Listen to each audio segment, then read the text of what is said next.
Anyway, good morning, everybody, and welcome to this edition of the Cemetery Board meeting. I'm Dan Shapiro, and I'm Secretary of State Cesar Corrales' designee as chair. I am Chris Wiles, and I represent the Attorney General, Eric Schneider. I'm Paul Ambrose, representing Commissioner Howard Zucker of the Department of Health. Okay. Chuck Buckwitz, Assistant Director of Division of Cemeteries. Michael Seelman, Senior Investigator, Division of Cemeteries. Hey, Louis, introduce yourself. We're going around the table. Hey, Louis Polisham, Director, Division of Cemeteries. You're looking very dapper today, Louis. Yeah, it's the best you've No looked, idea. Tony? Tony Malillo, Attorney for the Council to the Cemetery. Joe Ambrose, Associate Accountant, Division of Cemeteries. Hi, Monet. Monet McAdoo, Secretary for the Division of Cemeteries. Okay. All right, folks, have we had a chance to look at the minutes? Yes. Any comments, corrections, amendments? None. On the vandalism report, the last sentence says possible outreach to be done. Yeah. I thought we decided that there would be outreach done, is that not correct? Yes, it is correct, I think, right? That's your recollection as well. Yep, so let's strike the word possible. Okay. In which section was that? I'm sorry. That's Vandalism report. vandalism report, Oh, okay. first paragraph, second page.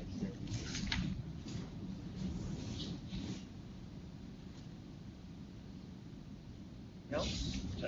Yep, thanks, that was it. Me too. That's amazing. Okay, great. So, can I have a motion? So moved. Second? Second. All in favor, say aye. Aye. Great.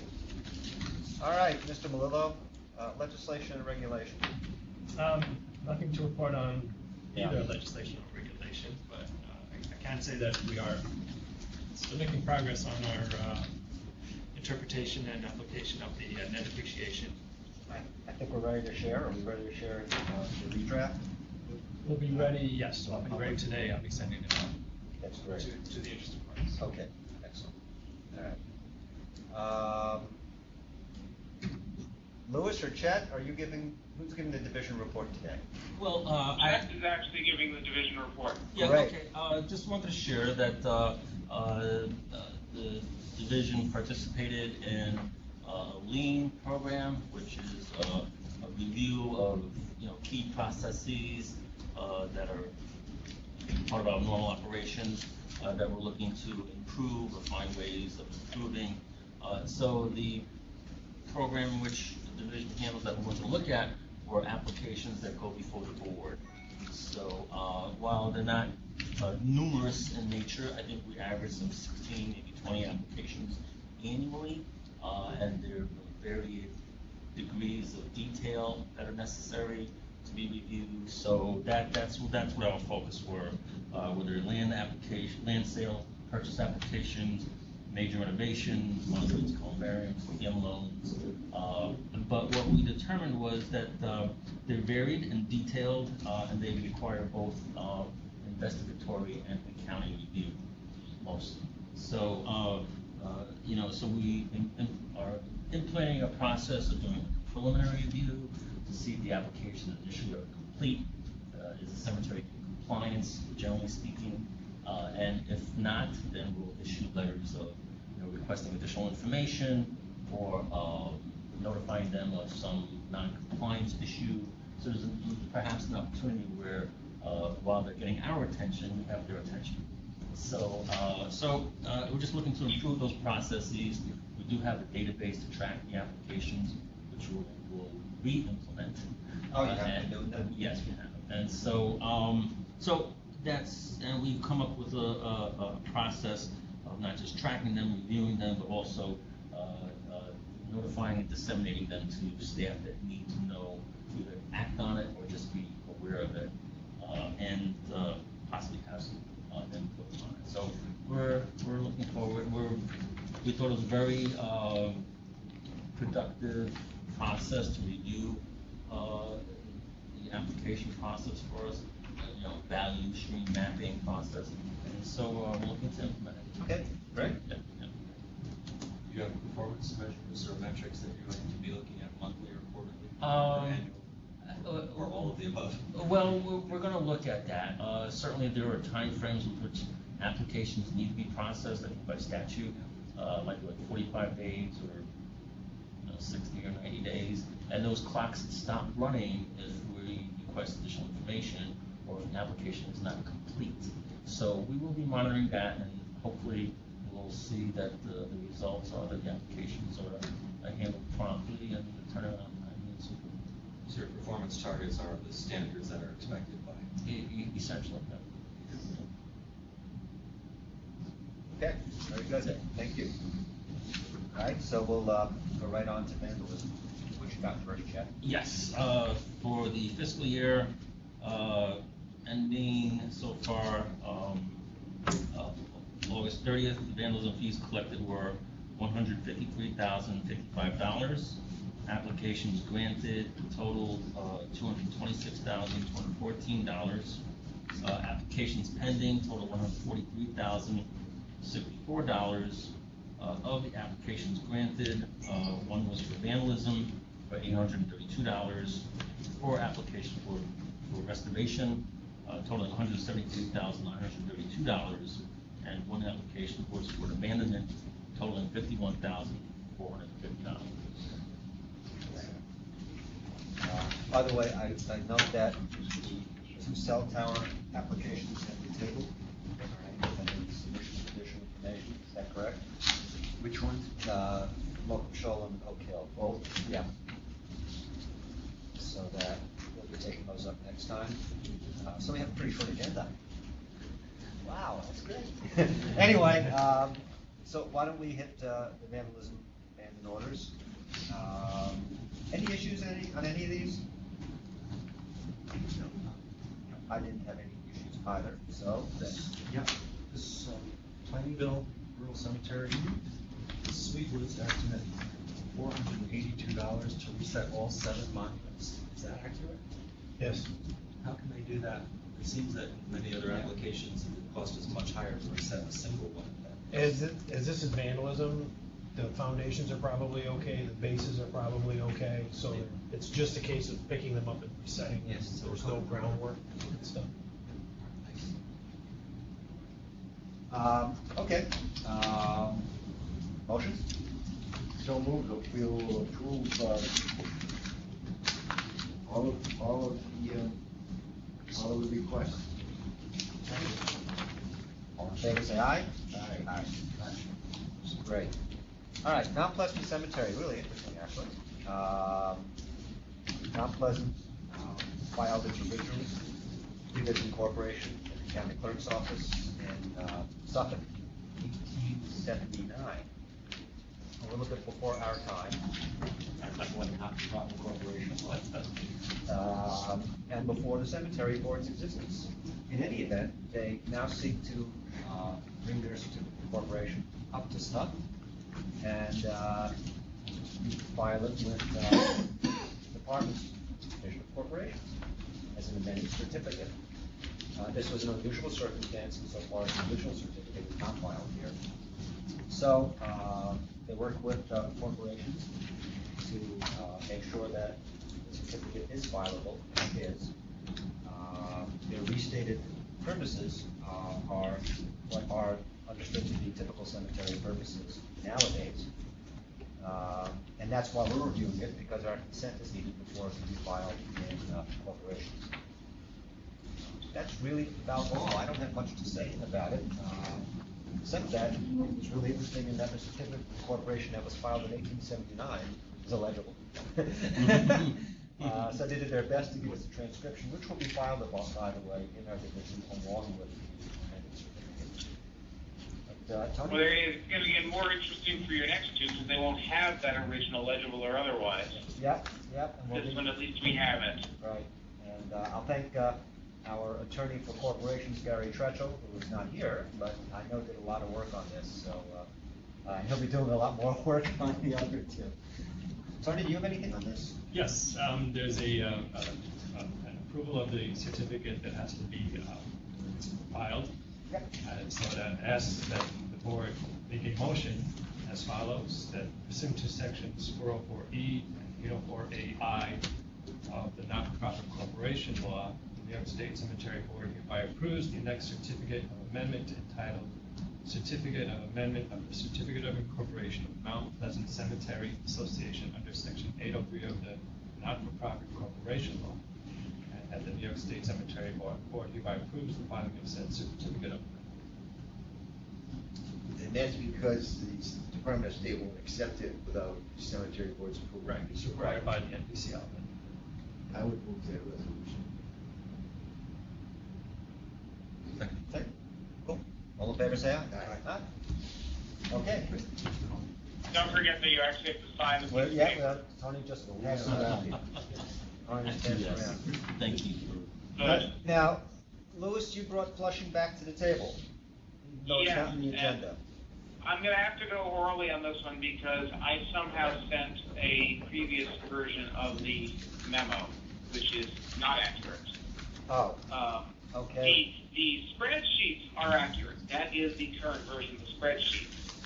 But I had discovered an error in my calculations late in the day, and somehow I sent the wrong version of the memo. I actually have no idea how that's possible, because I saved over the wrong version. All right. But I do have the right one here, so I can walk this through you. So the board basically had two concerns, although I say first and third here, there were actually two real concerns. And Tony identified another one by email today, which I'll let him address, or let him ask about, I should say. The two concerns I took away from the main concerns the board had about this application, which is for a $4 million columbarium / mausoleum building, is number one, we the division were relying entirely on the builder, what appeared to be the builder's estimate, so it wasn't really the builder's, it was the builder's estimate based on the numbers the cemetery gave for future income from the project. And number two, $4 million is a lot of money for a building. Why are they building such an expensive building? Do they consider less expensive alternatives? What do these things cost?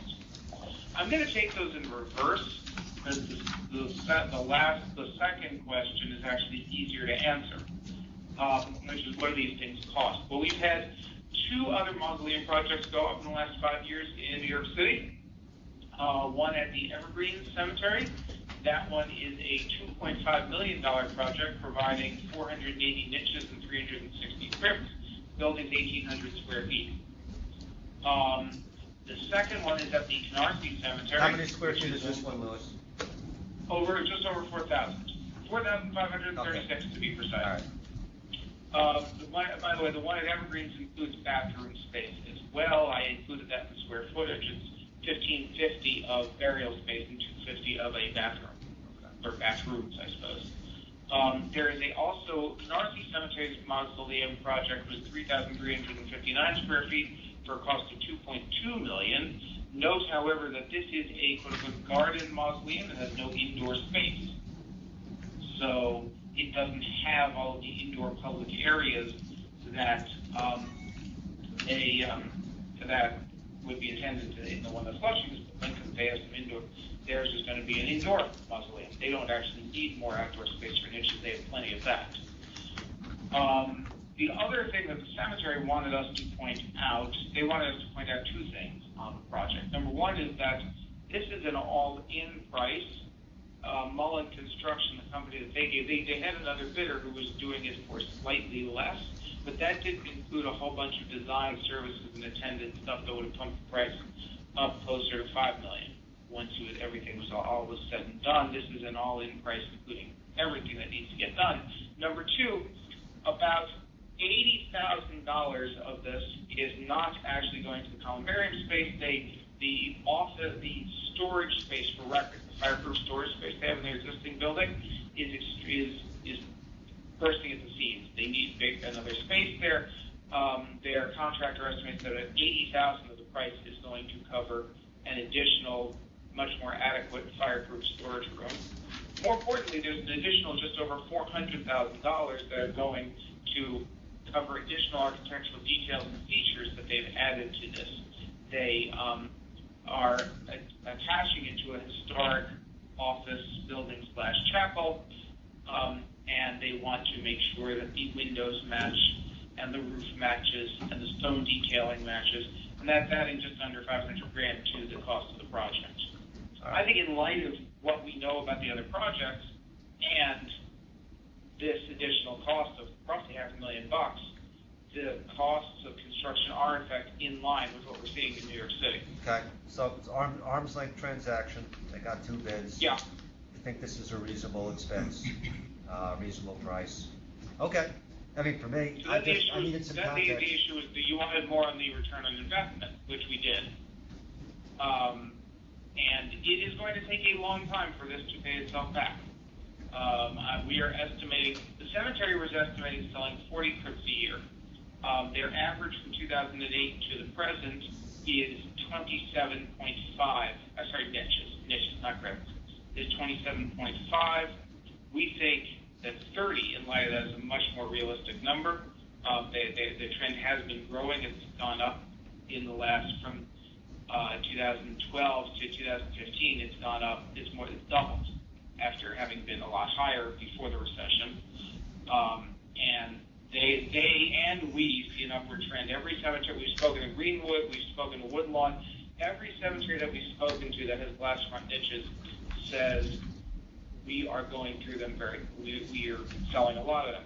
We didn't really build in much increase though.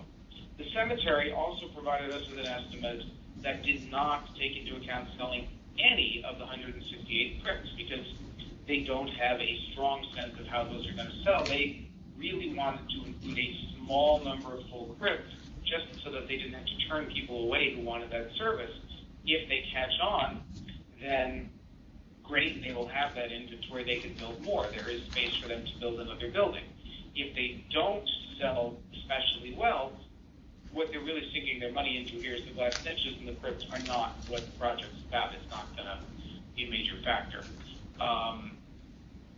Over a very long period of time, taking into account everything, they're going to have a return. I'm looking for right here, because the one you have in front of you is wrong. They're going to net over $21 million on their $4 million investment. That's 8 times what they, not 8 times, was it 4 times? It's 4 times, it's 5.5 times what they put in. Yeah. And that's going out 75 years. By the way, that assumes, I stopped it at 75 years because that's when we estimate the glass niches would be sold out with no increase in demand, which I think is unrealistic. I think there will be an increase in demand, but they'll still have 93 crypts at that point, assuming only one a year. Of course, in all likelihood, this will sell faster, Right. which will paradoxically lower the return on investment because they're not going to have all that inflation down the road, but they're also going to realize the money faster and have it to do with what they want. Say, Louis, Tony noted an inconsistency in the application material. Oh, and the number of niches? Yeah, I clarified that with the cemetery. What's the story? I think the reason for that is the 2/3 figure. If I'm not mistaken, the 2/3 figure is all the niches at the cemetery, including their outdoor niches. Right before you guys called, I got a precise number on that. There are 20 niches left. Half of them are glass. They're also in the process of adding another wall of niches to their chapel. It's just basic. I don't want to belittle this, but it's basically like installing a bookcase that's screwed into the wall. That's going to give them 28 more glass niches. At their current sales rate, that's less than 2 years inventory. All right. And they don't have any room to add any more of these indoor spaces to their existing. So there's no question of running out. The There's no question it's running out. There's no question. And Vinny asked me to add one thing. Vinny asked me to add to this that they're not borrowing any money. It dramatically increasing their inventory is a great return on investment. And Vinny posits that Flushing may in fact be the best run cemetery in terms of controlling costs in the city. Okay. I think Tony might question, or I might even question what they're doing in terms of sales. Their sales on regular graves did take a dip in the last 2 years. Their sales have gone down. Aggressive Their sales have gone down dramatically, right? In the last over the 2 course years. of the last Yeah. 4. Yeah, in 4 years, their net operating income dropped $1 million. They had a $500,000 surplus 4 years ago, they have about a $500,000 deficit in net operating income last year. But that's not taking into account their investments. Right. We shouldn't take that Okay. into, let's Just talk check- about just check. operations. Why are their So, operations suffering yeah. so badly in 4 years? It's See, only the way 4 they've years. done it is they've had 2 really bad years in terms of full body burials. But their ditching has been very strong. But You they- have to, if you want more details on that, we really have to conference them. I mean, I thought that was I thought that we'd answered it the best we could answer it at the previous meeting. If you want more from them, I don't have it. I suspect they do. What did we say at the We can give them a previous call. meeting, Louis? What? What was represented at the prior meeting? We spoke to we had their accountant at the prior meeting. This time we have a board member / attorney who probably will be able to give us a better answer. I just had a quick look. It looks also too that, their investment income dropped by approximately, $500,000. Yeah. So that did not help them. But if all things being equal, if that did not drop, they would have broke even. Yeah, but no, here's the concern, and there's a whole host of reasons which may be perfectly reasonable. But in 2000,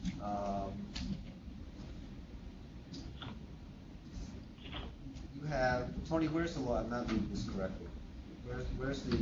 How's the progression? They're going back to the original application. It's, operating income, operating expenses. Hang on, let me open it up too. This is, operating losses. But for the William operating City. income, right, I'm going backwards. Okay, yes.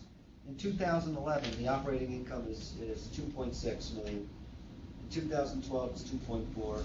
In 2013, it's 2.1. And in 2014, it's 1.9, rounded. So we have a continuous slide over the course of 4 years.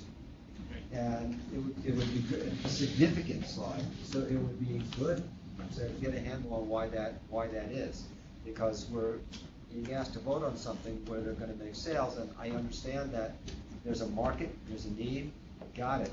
I just wanna know why this slide has occurred. See, I don't have anything more on this for you guys, because like I said, I thought we were done with this issue. Louis, Having said that, I don't have a problem calling them. Louis, do we know Give the number. Louis, do we know if they're turning away families for lack of burial space or anything?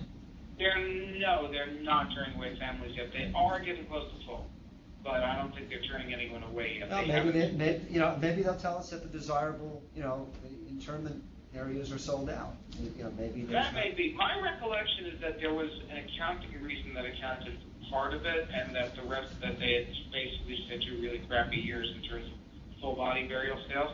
But maybe we. I think, well, we go. All right. Well, maybe we addressed it. I don't recall getting an explanation for that. Do you? At the last board meeting?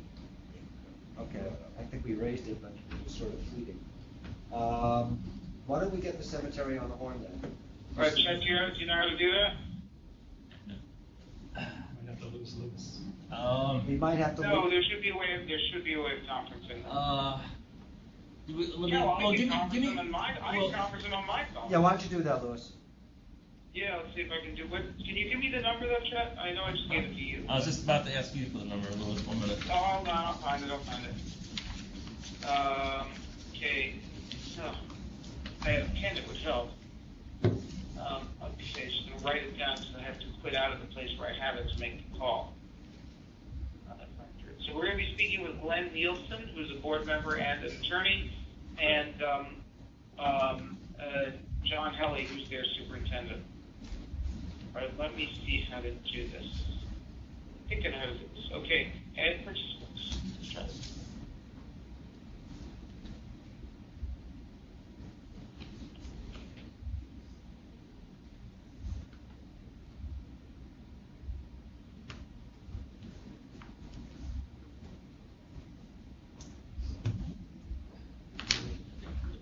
There's an option for more. Oh, that's the same as our phones. It says Yeah, hold and more hold with- apps, and there says more. I think Yeah, more it is was more. Yeah. And I did find the number over the letterhead.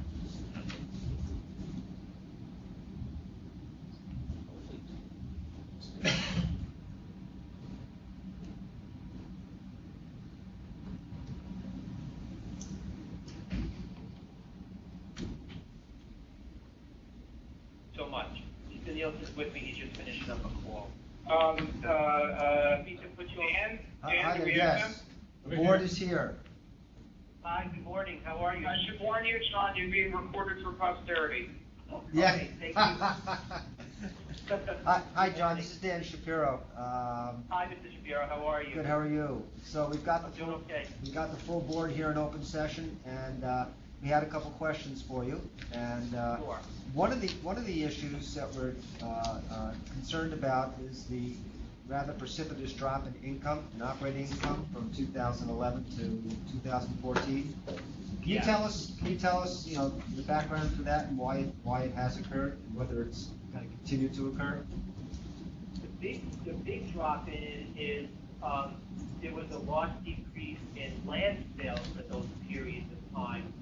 Our average plot for a single grade goes for almost $9,000. The plot is at this point a little bit over 17, and we saw a large drop in those sales and moving into the cremation area. So that was one of the reasons why we started looking into expanding, because our current chapel was pretty much an afterthought about 15 years ago when this all started going on. It's not very large, and it doesn't have any more room for capacity. So when we saw the sales and the land sales dropping, and we saw everything moving over into the cremation, we said we better start coming up with something that's going to, keep the families coming in here. That is the biggest reason for the decline. It's the land sale. Do you see that as a regional issue? One of the reasons we saw it, we're down to our last acre of land, and that was another thing I had brought up, that we see our usable acreage being gone in about 7 years. And where we are now, our last piece of open land was right along the fence line. We sell predominantly to Asian families, and it wasn't really agreeable to what they were looking for. So when we first, I'm there about 23 years, we were selling in Section 11, which is the section that's a little bit further in the cemetery. That sold out as of 2 years ago, and we're now along that last section along the fence line. And for the first year or so, it was very undesirable to the Asian family. So our sales tanked for a couple of years. We spent a lot of money putting plantings there now, some of them specifically for the Asian community, and we're seeing that coming back this year. We're getting kind of rewarded for lack of a better word. The sales are getting better, but from 11 to 14, they were horrible, and pretty much was based on the location of where our last piece of land is right along the fence line. So there's nothing really to do about that other than doing the planting to try to make it look a little bit better. Okay. Well, one thing I should have added before we got John on the line is they have a Catholic cemetery about less than half a mile from them that is even closer to done in terms of land sales. So it's not unreasonable to expect at least a little uptick in selling that last acre once they're done, because not everyone's going to necessarily be wedded to Catholic burial. Those who aren't may want to go local as opposed to going to one of the Catholic cemeteries that have a lot more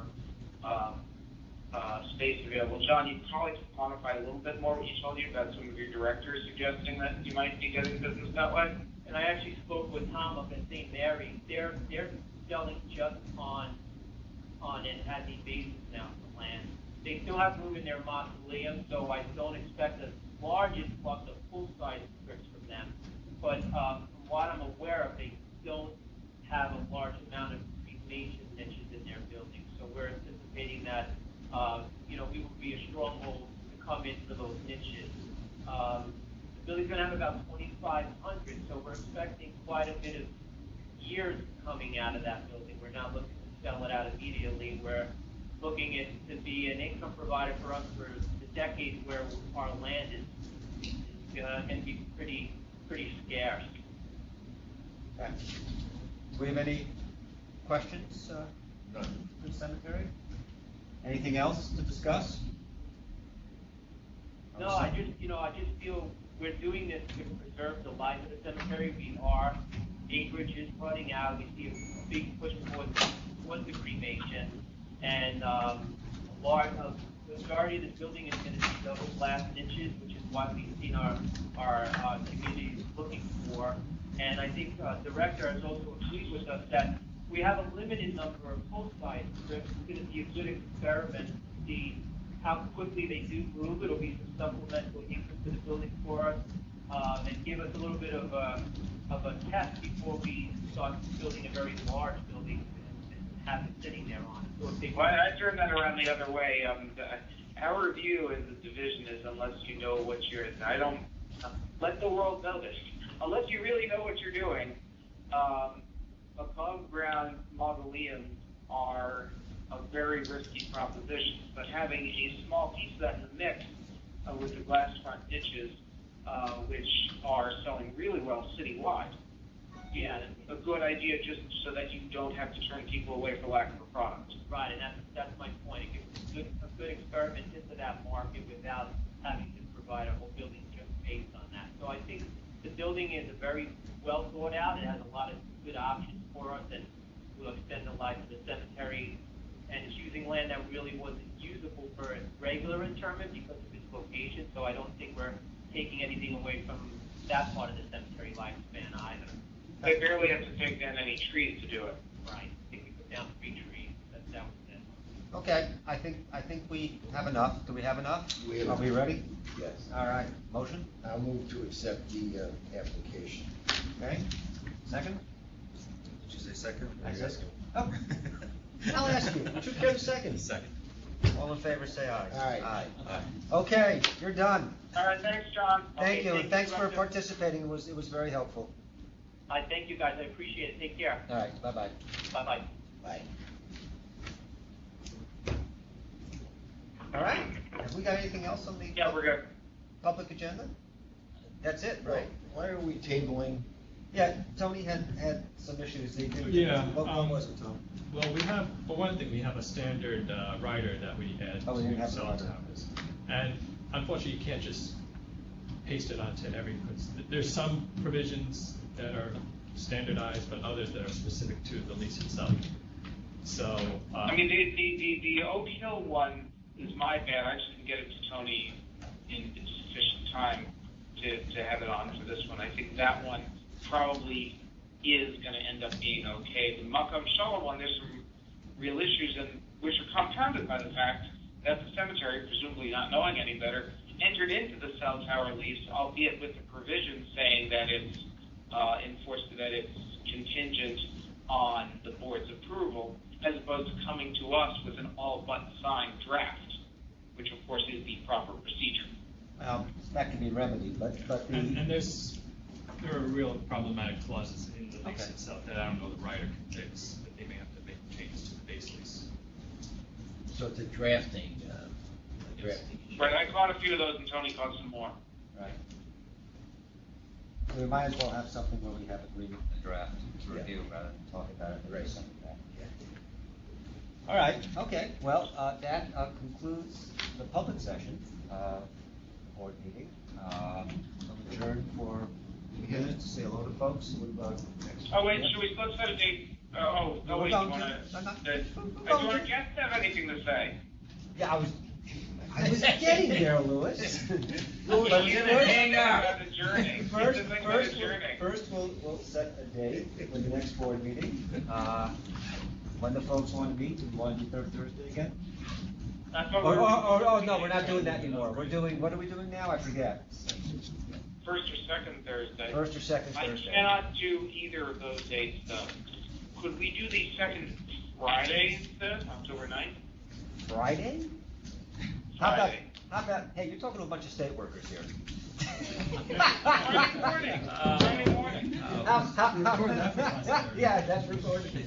I have no problem with it, actually. I don't know if anybody else does. What's the date we're looking at? The October 9th. 9th. The 12th is. Otherwise, my only Columbus issue Day. with the 8th It's is a that holiday. doctor's appointment that morning that I probably could change. You want to try the 9th? If anybody was trying the, Yeah. 4-day weekend. Oh, the 12th is a holiday? 12th is a holiday. The 12th is a holiday. Can I just ask, What? would it help to, as we did previously, choose a specific, time of month, like the because we had the third Thursday of the month, it was easier. Well, now we're saying the first and I second. think we should aim for the first Thursday. I think we should aim for the first Because Thursday. in terms of scheduling the meeting room, First Thursday. the first Thursday? Yeah. How's But that? I cannot do, I That's cannot hard. do. Other than next month's meeting, we'll look to do the first Thursday. As good as any, right? All right, so Louis, Paul, does that work, Paul? I remember you had issues with Thursdays. Are those issues gone now? Yeah, no, I have, senior staff meetings that Oh, I'm expected to attend on every other Thursday, but I don't know how it syncs up with. Well, how about these Wednesdays? meetings. There's no magic of Thursdays. Yeah. How about a Yeah. Wednesday or a Tuesday? I hate Mondays. I wouldn't want to do it on a Monday. But Tuesday or Wednesday? yeah, that's fine. How about, Wednesday's how about probably less disruptive for me. Wednesday. Wednesday? So How about- Wednesday the 7th, I can't do. Okay, but maybe we'll make it just for posterity, we'll do the first Wednesday of every month. And for this meeting, whenever. And that's make it more complicated. You want the first Wednesday of the month or the first Wednesday in the first full week? Just that. First Wednesday period. First Wednesday period? Okay. Yeah. Which might be the first of the month, all right, okay. But we're not Right. doing this, we're not doing the 7th July Day. No. I'm glad they can't see my, right, they're not, my face is not visible. So What they about can't see the my 14th? grimace. Wednesday the 14th. Do you want to do that instead? I don't care. What's that, the 14th? Suits me As fine. opposed to Friday, during the Friday the 9th? Wednesday, the 14th. Yeah, Paul. Fine by That's me. better, isn't it? It's fine with me. Okay, let's do it. 10:30. Okay. Okay. And before breaking, and before public comment, I'll just motion for executive session. I'm doing that in order, because I'm that way, for investigative litigative matters. I'm against this. Can I have a second? What, Executive session. oh, second, yeah. All in favor, say aye? public comment. Aye. Aye. I'm gonna do it, I'm just doing it out of order for fun. All right, very good. But before we go into executive session to take our break, I'd like to open up the meeting for public comment. Folks to say hello. Rich, you're chomping at the bit, you thought I was gonna Louis just. Moylan's here, you know there's not gonna be silence. Good morning. Good morning. In July, I sent a long email to you, Louis, and Tony regarding something that's happening next month. The Landmarks Preservation Commission is attempting to designate the entire cemetery, Greenwood Cemetery, a New York City landmark. I assume you all know what comes with being a New York City landmark. This first came up in 1981. In 1981, Greenwood strongly opposed it because of all the problems that you can just imagine. Plot owners can put monuments on their plots within certain rules set by the cemetery, but now they would need permission from landmarks to plant a tree, to remove a tree, anything, really. In 1981, it was tabled, even though a lot of well-intentioned people came out in support of landmarking the cemetery. Since then, we've changed a lot.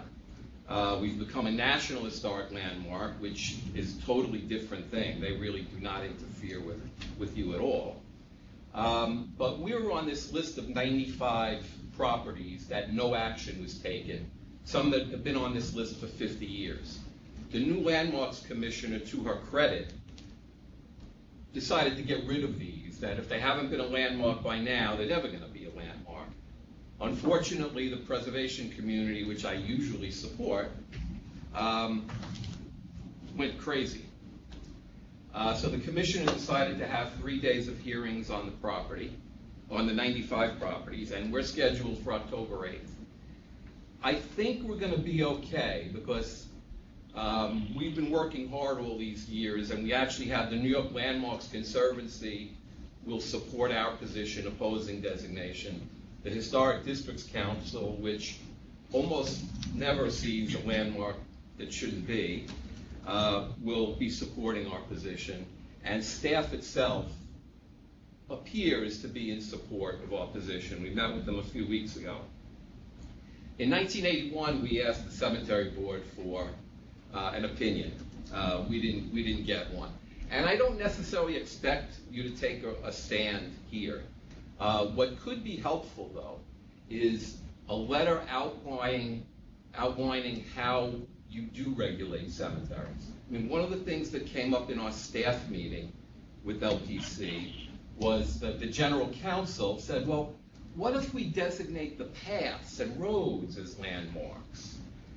And that, I cringed, of course. I don't know who put that idea in their head, but of course my immediate response was, we cannot close a road or path without the approval of the State Cemetery Board. Now, I don't intend to close any more roads or paths, but we might. We actually have a couple that were approved many, many years ago that we haven't closed yet. Granted, their view of things would be different from yours. I mean, yours would be access to lot owners. Theirs would be, is it affecting the beauty of the cemetery, I guess. I don't know. But perhaps something like that would be helpful. Okay. Helpful to us. We're scheduled for October 8th. I think comments need to be received by October 1st. All right, let's take a look at it. I wanted to have a chat with you at the break also. Yeah, I understand, and I think the commission should understand that this is an operating cemetery under the regulatory jurisdiction of the Division of Cemeteries, Department of State, and the board. And there's work to be done in the nature of public trust that's not necessarily compatible with the flat-out preservationist context. I'm sure they understand that. I'm sure that but I understand why you would be looking for some support in that, just to state the way things are.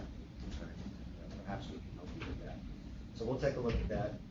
Tony? From council's perspective, it would be helpful, I assume you're submitting something in writing as well as? Yes. It'd be helpful for us to see what you're submitting in writing. Yeah. And has any other cemetery been designated? No. Okay. Yes, there's been quite a bit of coverage on this issue. Not necessarily with respect to your cemetery, but... Two things converged at once. The city council decided to try to pass a bill that was going to really restrict landmarks from designating that it would have to be done within a certain period. I actually supported the preservationists in opposing that bill because it was too stringent. I think the mayor came out, finally, rightly so, with the Landmarks Commission saying we support some new regulations, but not this one. And our compromise position actually is, and this seems to be palatable to at least the staff of Landmarks, that we would entertain adding individual landmarks owned by the cemetery. So right now we're talking about designating our historic chapel and possibly the gatehouse at the Fort Hamilton entrance. I heard the gatehouse, not the chapel. That's interesting. Yeah, those are two buildings we've taken pride in. They've won awards for our restoration, and they may curse me out 100 years from now for allowing them to become landmarks, but our board has indicated that it would support designating those. You suggest, this is a form of zoning, the preservation board regulation. And you're suggesting, so it's similar to the problem we face with towns, I think, where towns have certain zoning and they think that controls, the cemetery board or Division of Cemeteries really controls. Interesting. Yeah, in a sense. Yeah. Isn't that what you're alluding to when you want a letter? I did mention at the meeting that wouldn't state Trump City. They didn't react very kindly to that, as I imagine the towns do when you bring it up. I would hope it wouldn't get that far, but yeah. The argument, of course, has not yet proven successful in litigation still, right? But I thought the same thing. But I think what Rich is looking for, and perhaps the most politic thing, is not to take that head on, but simply state what the jurisdiction of the Division Board is, how the cemetery operates, what it needs to do, and it's a public trust, provides, its operations provide an essential service to the public. And some of this might be incompatible, rather than take that head on and say you haven't got jurisdiction. but yeah, about the same thing. All right. Anything else, Rich? This just came up this morning, so I don't know, but I hate bringing this up because right away is, you're a big boy, you can fight your own battles, but I always point this out because, yeah, we're the big boy, we can fight our own battles, but if this guy is screwing the big guy, they're screwing the small guy even more. There's a funeral home that was in the Bronx, they're now a fly-by-night outfit, will not pay us, we've heard they've stiffed families. When I used to bring this to Deborah, it was like fighting your own battle. I said, and we saw it in Staten Island where the cemetery was owned thousands of dollars by funeral homes. I mean, once a funeral home bounces a check on us, it's cash or certified only. They don't come back to us without that. But other cemeteries keep accepting checks that keep on bouncing. There's this Danaher something cemetery, and they're running away now. The last time this did come up, it came back to bite everybody in the tail because it turned out this funeral home was storing bodies in the funeral home that they were taking cremation money for, and somebody walked into this funeral home with a hidden camera and filmed all these caskets filled with bodies. It was a black eye for all of us, honestly, because nobody went after that funeral director. Maybe there's no way of doing that, I don't know. But it's a shame that this keeps happening. It's the Horn, H-O-R-N-E, Danaher O'Connor Funeral Home, formerly of the Bronx. So we've called some of the local, we've called the other crematories and warned them. But what do we do in this case? I mean, if agreeing with the write-off, you could call the police. Well, wait a minute, I want to go back to, would that be something, that DOH should... Passing bad checks is a criminal offense. Right. The second thing that you can do, and that we encourage everyone to do when this happens to them, is bar the funeral director from coming into the cemetery. Now, I think Rich understands that. I think the crux of his question is, can DOH do something about this? Is this within the bailiwick funeral director? I've gotten the same story Rich has about we're not your collections agent. Notwithstanding the fact that it would seem to me that passing bad checks would, I don't know, I'm not as familiar with the funeral directing statute, but our licensing statutes all have untrustworthy, or many of them have untrustworthiness as a basis for sanction. Yeah. And passing a check is untrustworthiness. Maybe that's something that all you can take a look at. Funeral directing falls within the Office of Primary Care and Health Systems Management. That's where I work. And it is in the Division of Hospitals and Diagnostic and Treatment Centers. It's a bureau that exists within that division. So the director recently retired. There's an acting director that's in charge right now. And I would recommend contacting them, finding out if there's something that can be done. I don't know if it's from the funeral director licensure process, if it's attached to that, or if it's the funeral home directing or licensure process. I don't know if there's an inspection, enforcement. I don't know what else they do. That would have to be looked into if we have any purpose. No, I wouldn't mind, or maybe actually it's more appropriate for you, Louis, to chat with the new acting director. I have. Jonathan Weddergreen? About this very issue. Jonathan we had a cemetery in Amityville where the funeral director took money from the family and then passed for services at the cemetery, and then passed a bad check along.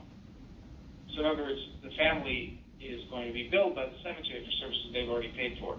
It's not just a question of cemetery collections.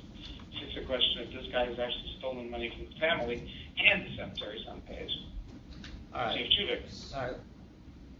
Well, let's talk about this some more. All right, you and I, Tony, and maybe we'll chat. You might want to bring in the Division of Legal Affairs also to find out what our authority is with respect to things like this. Right. It may be that your statute doesn't have an untrustworthiness provision like that. So and real estate brokers and Right. stuff like that. Yep. All right, we'll take a look, I mean. Which would be a good reason for why you're not doing anything on something like this. Okay, A both bad and good reason. Thank you. anybody else want to chat with us today? Anything? No. Okay. All right, well, that concludes public session. Wait, is Dave Fleming there? I am, Louis. But I think he didn't want to extend the meeting anymore, I have a feeling. So you're not here, so he doesn't feel the need to speak, right? Maybe. Okay. So I'll stay away next month too. Not a bad plan, no. All right, so let's break for 5 minutes and we'll come back and we'll be going to executive session.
Well, Hey. Louis, we're all done, and, we're gonna Okay, adjourn. Yeah, Excellent, thanks for your input. excellent. All right, so I swore we'd be out by 12, but anyway, You'll be out by 12. take us through, kid. I have next month.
Okay, motion to adjourn?